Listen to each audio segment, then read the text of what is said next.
Hello दोस्तों, मैं जाकिर हुसैन आपकी जेटिस क्लास में स्वागत करता हूं। हम लोग जो है हिंदी ग्रामर को आगे क्रम में बढ़ाते हुए आज हम अध्ययन करेंगे क्रिया। देखिए क्रिया क्या होती है।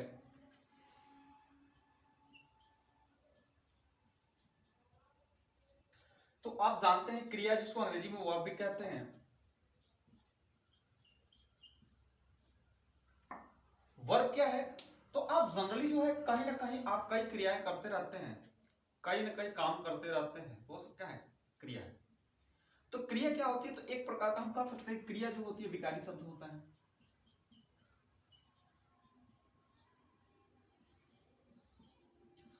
जब वह क्रिया विकारी शब्द है तो ये क्या बताती है? कार्य का होना या करना,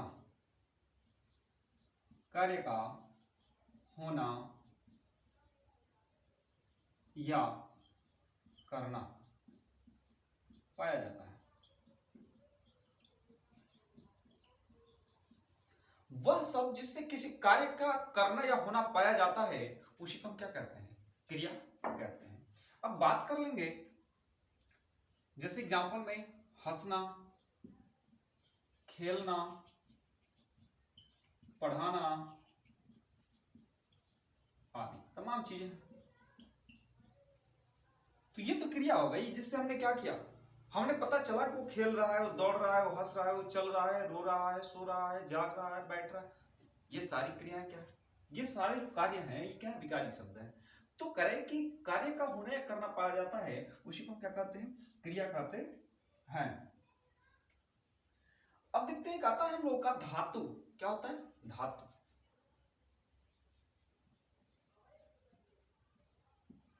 अब धातु क्या होता है? तो हम कह सकते हैं कि वह शब्द जिससे क्रिया निर्मित होती है, ठीक है ना? वह मूल शब्द जिससे क्रिया निर्मित होती है, वह मूल शब्द जिससे क्रिया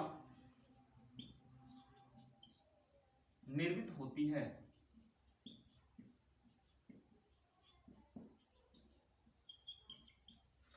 अब क्रिया निर्मित होती है उसी को हम क्या कहते हैं? धातु कहते हैं। जैसे नाम धातु की बात कर लेंगे। जब हमें क्रिया बनानी है तो क्रिया में हम क्या करेंगे कि नाम धातु प्लस नाम, इन दोनों को जोड़ने से क्या हो जाएगी? हमारी क्रिया तैयार हो जाएगी। कैसे? देखिए, जैसे मैं कह दूं कि हंस और प्लस ना, क्या हो गया? हंसना। यही पे है पढ़ प्लस ना, पढ़ना। खेल प्लस ना, खेलना। चल प्लस ना, चलना। अब बहुत सारी इसमें कह सकते हैं। तो यहां पे आपने देखा कि मैंने नाम धातु इसमें क्या है? हंस, पढ़, खेल। ये जो चीजें हैं यही तो हमारी धातु है, यही तो नाम धातु। और इसी से हमारी क्रिया क्या हो रही है? तैयार हो रही है। ठीक है? तो जब यहीं से क्रिया तैयार हो रही है तो आप क्या कह सकते हैं कि ये धातु होता है।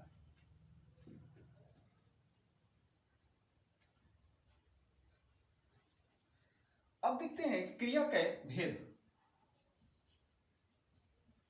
क्रिया के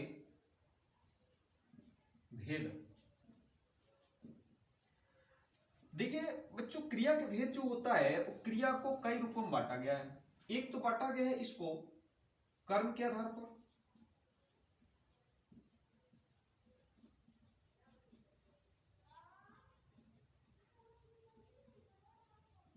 एक है संरचना के आधार पर,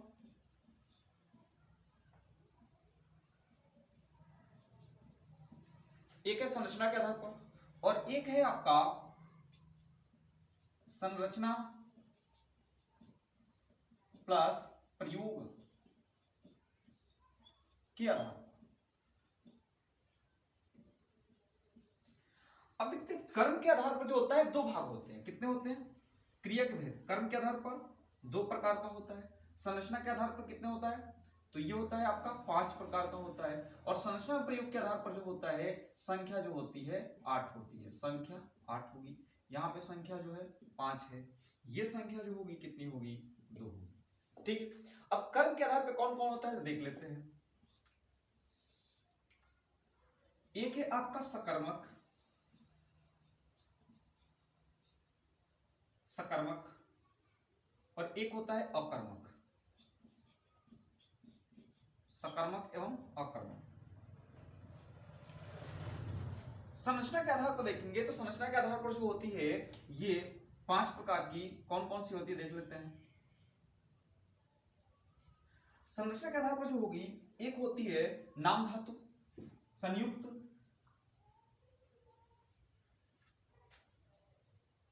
संयुक्त होगी। एक होती है प्रेरणार्थक,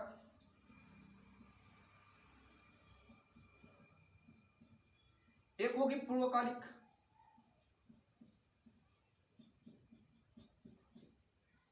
और एक जो होगी आपकी पूर्वकालिक के बाद आती है नाम धातु, और एक है आपका कृदंत, कृदंत। अब देखिए यहां पे अब हम देख रहे हैं कि संरचना प्लस प्रयोग के आधार पे, तो संरचना के आधार पर तो इतना हमने देख लिया, 5 चीज देख लिया। यहां पे लिख देता हूं नाम धातु के बाद जो है मैं यहां पे 5वां लिख देता हूं आपका, और वह है क्या? चलिए यह है नाम धातु और यह है आपका कृदंत। तो इतने जो है मिलकर के यहाँ 5 हो गए, संयुक्त, प्रेरणार्थक, पूर्वकालिक, नाम धातु और कृदंत। यहाँ पे आते हैं तो यहाँ पे हमने देखा कि संरचना के आधार पर कितने? 5 तो है ही, प्लस 3 कौन कौन से आ जाएंगे तो 3 को और जोड़ लेते हैं। इसमें आएगा सहायक, सहायक क्रिया आ जाएगी, ठीक है ना? सहायक आता है। उसके बाद जो है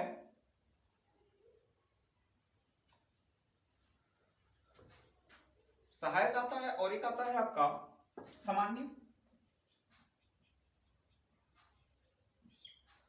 और एक होगा सजातीय।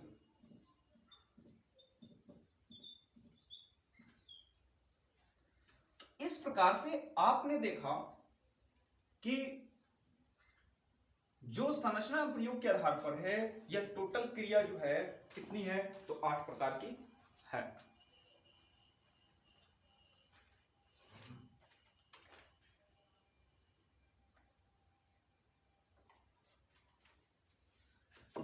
उसके बाद क्या होता है कि जो सकर्मक होती है वो कर्म सहित होती है।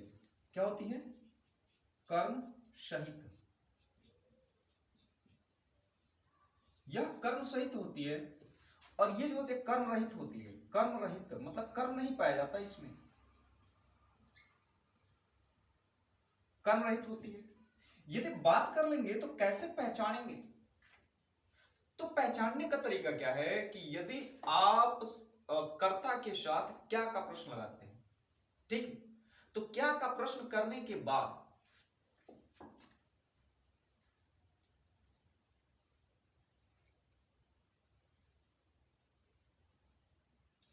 आप यहां पे कह सकते हैं क्रिया, मैं यहां पर स्पष्ट लिख देता हूं कि कर्ता को लेकर, कर्ता को लेकर क्रिया से पहले, कर्ता को लेकर क्रिया से पहले क्या प्रश्न, क्या शब्द लगाकर प्रश्न करते हैं,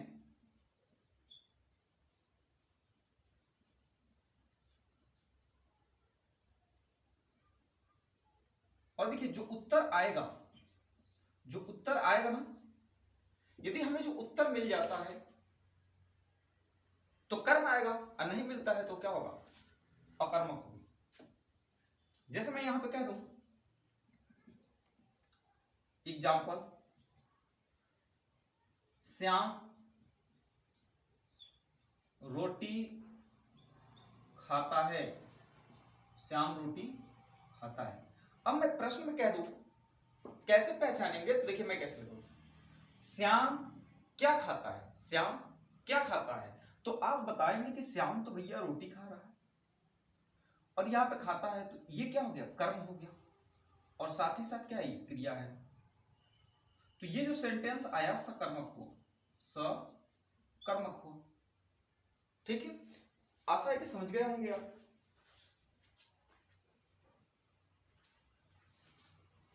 ये हो जाएगा आपका सकर्मक। यहां मैं एक एग्जांपल और देता हूं आपको। मैं कह दूं वृक्ष से पत्ता गिरता है, वृक्ष से पत्ता गिरता है। अब वृक्ष से पत्ता गिरता है तो आप समझिए, मैं कह दूं कि सबसे पहले तो सब्जेक्ट तो देखा जाए, तो वृक्ष से पत्ता गिरता है मतलब गिरने का काम तो पत्ता कर रहा है ना, तो पत्ता इसमें क्या है, सब्जेक्ट है। तो जब सब्जेक्ट है तो पत्ता क्या गिरता है, पत्ता क्या गिरता है, तो आपको कोई पता नहीं चल रहा है कि पत्ता क्या गिरता है क्या नहीं गिरता है, इसलिए यहां पे क्या होगा, ये अकर्मक होगी, क्योंकि यहां पे क्रिया है और ये क्या है, कर्ता है। तो हम कह देंगे कि ये क्या होगा, अकर्मक, अकर्मक होगा, अकर्मक। पत्ता क्या गिरता है तो हमें पता ही नहीं चल रहा है कि वो क्या गिरता है क्या नहीं गिरता है। और एक एग्जांपल कह दूं, दूसरा एग्जांपल दे दूं कि पक्षी आकाश में उड़ते हैं।